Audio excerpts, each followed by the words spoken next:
Hi, my name is Lilia Wild, and this is my presentation. So starting off, what did I learn about Operation ASHA? A couple things that I've learned would be, it was a group of people who decided to start this operation. It focuses on low costs, so it saves a large sum of money for the families, communities around them. This is based on the tuberculosis, which is the biggest health issue in India right now. What they have done is they've taken prevention, diagnosis, and treatment to the doorsteps of patients, since a lot of them won't go to the hospitals, specifically patients that live in urban areas that live super close to each other. Another thing I found out was about TB that a patient dies every 20 seconds, which I thought was insane, and it's really nice to see people taking a step and helping people with that.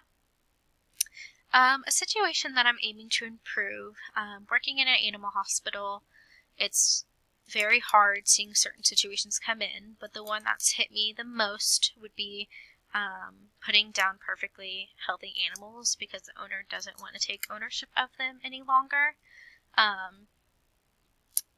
And with this, I have used my close coworker and I have been really big on trying to start something to help these animals. So what steps did I take and what are the measures of success? So basically what happens is when a client comes in and it says for euthanasia, we always ask what's going on, especially if we notice that the animal is, a young, healthy, or fairly young, healthy animal, or even older and healthy. We always ask why. And a lot of the times that we've noticed is that they just don't have the means to take care of the animal.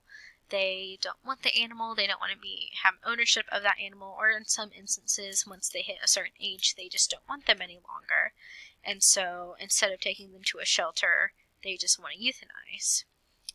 So what we like to do is we always like to prepare for when these cases come in, which you can kind of tell based on the file before they come in, is we like to make a game plan of how we're going to talk to them, what we need to do, what we need to say to kind of get to where we need to be.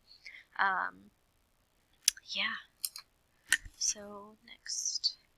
How did you approach a scenario? Like I said, just calmly, carefully, have empathy, talk to them.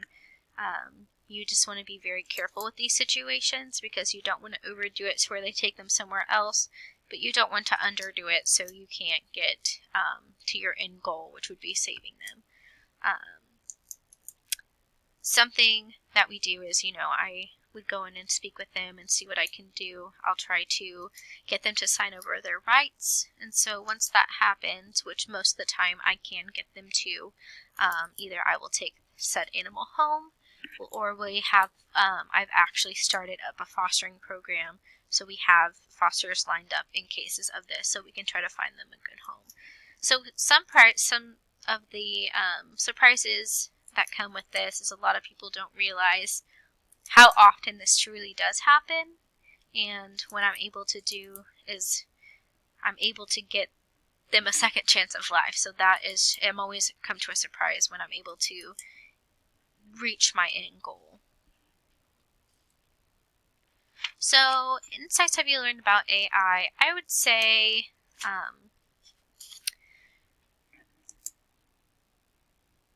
it is very helpful to be able to ask yourself questions and others questions to help get to your end goal or help fix a situation or a complicated matter. I think it's really nice that you can use this in your every day-to-day life, in your relationships, in professional relationships or professional workplace. You're able to make sure that you're getting to where you need to be.